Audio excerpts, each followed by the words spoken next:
What's up, y'all? Today I've got a special one for you, my take on chicken adobo, a beautifully simple dish that's so flavorful and delicious, however does have a couple textural aspects in its most traditional form that don't work for me quite as well as I would like.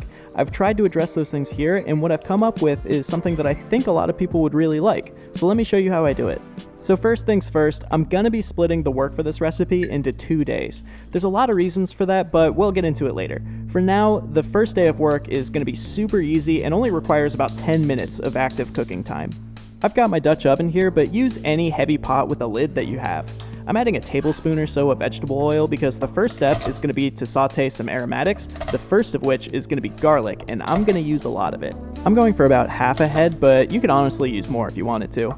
After I lightly crush and peel all these, I'm going to give them a super rough chop. The garlic is going to braise for a long time with the chicken, and braised garlic is delicious. It gets really mellow, sweet, and has kind of a creamy texture, so I want big chunks of it. Next up, the only other thing I have to prep is some black pepper. I'm going to use somewhere between half and 1 tablespoon of whole peppercorns, and just like the garlic, I want big chunks of it because it'll mellow out in the same way. So all I'm going to do is give these a crush with the bottom of my cast iron skillet, and if some of them remain whole, that's fine too. Those will also be great. So all that now goes into my Dutch oven to toast up for just a minute or two in the hot oil, and once it starts taking on a little bit of color, I'll deglaze with my sauce components. First is going to be soy sauce. I'm just using good old Kikkoman's today. Then I'm going to add a dash of dark soy sauce, but that's mostly to deepen the color, so don't worry about that if you don't have it. And then I'll pour in a bunch of rice vinegar. The traditional choice here would be cane vinegar, but that can be a little more difficult to find depending on where you live, so rice vinegar or really almost any other light colored vinegar will work as a substitute and be delicious. The sauce should be equal parts soy sauce and vinegar, and I didn't measure it, but I aim for about half a cup of each, I'd say. And really, that's it for my braising liquid. Just make sure nothing is stuck to the pan there, and now it's time to nestle in the chicken. I'm doing 4 bone-in, skin-on chicken thighs today. I chose thighs because they're dark meat and only have skin on one side, so I can put them in skin side up. I want to try and preserve the skin so I can crisp it up later, and if it was totally submerged in the liquid, there would be a greater chance of it just kind of falling apart. So once those are in, I'll bring everything back up to a simmer, at which point I'll turn the heat all the way down to low, pop the lid on, and let this go for 1 hour. Exactly 1 hour later, and this is what we have. The chicken is cooked through and saturated with all that sauce, and the skin is rendered but totally intact and generally undisturbed. You can even see there the bits around the edges that were submerged at the beginning have kind of floated up to the surface and hung out there, which is a good thing. So this is really it for day 1. All I'm going to do is let this cool down for an hour or 2 and then throw the whole thing into the fridge overnight. And here we are, the next day. I think it was a Saturday. I'm ready to put all this together, but before I pick the adobo back up, I need to make some rice. I started making rice this way while I was working this recipe out, and I think it's my new favorite way to do it. I'm gonna start with about a tablespoon of butter. I'm using ghee because that's what I happen to have, but any old butter will do. And then I'm gonna grate in 1 clove of garlic directly into the pot as well. While that heats up, I'll measure out 1 cup of white rice. I have some jasmine rice today, and 1 1/4 cups of water. While the pot comes up to temperature, make sure you stir everything around a fair bit or else the garlic can stick. As soon as the butter is melted and the garlic is sizzling, I'll toss my rice in and stir to get it coated with all that garlic butter. Because I'm going to be serving this with a really salty sauce, I'm not going to add any salt directly to this, but if you do, you'd want to throw a pinch in now as well. I'll give the rice a couple minutes or so to toast, and then I'll pour in my water and throw on the lid.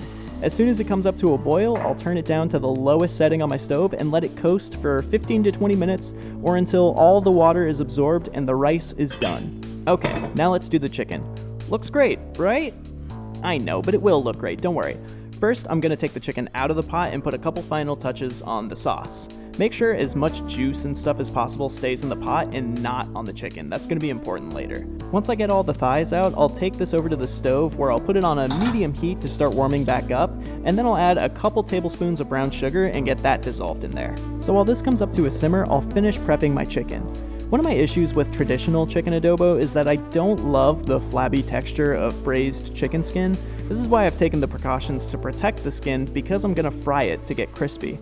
Before I do that though, I want to blot these dry with paper towels because the moisture will make them spit and hiss pretty violently. Getting back to the sauce here, this is where I'm gonna make my other slight modification. You could keep reducing this sauce, and there's enough dissolved gelatin in it from the chicken that it would eventually get to a sticky, glazy texture.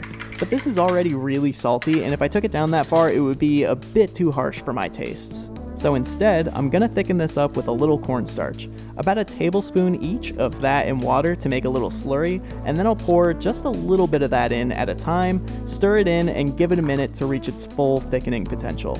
I ended up using about half this slurry, and in the end, this is what I got to.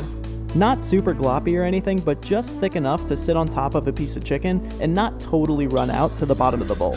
If you're used to using cornstarch slurries, it may take a little more than you would expect because the acid from the vinegar in here will inhibit the thickening power of the starch, but it should still work out in the end. Okay, with my sauce done now, it's time to finish the thighs. I'm gonna put a generous amount of vegetable oil into a large non-stick skillet and place my thighs in skin side down into the cold oil. Since the thighs are cold, the skin is kind of rigid, so starting in a cold pan will help them relax a bit and the skin will lay flatter before they just get blasted with heat.